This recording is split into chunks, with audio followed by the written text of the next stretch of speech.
Ang galing pumili ng ano uso yan, ninong mo ah. Ninong daw niya, yung lalaki ang nagbili daw niyan.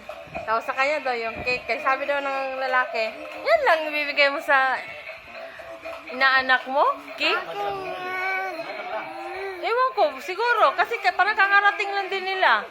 Bibili ba yan? I-stock ba yan? sabi daw niya, sige ako ma, ibibilhin din ako. Kala ko damit na naman.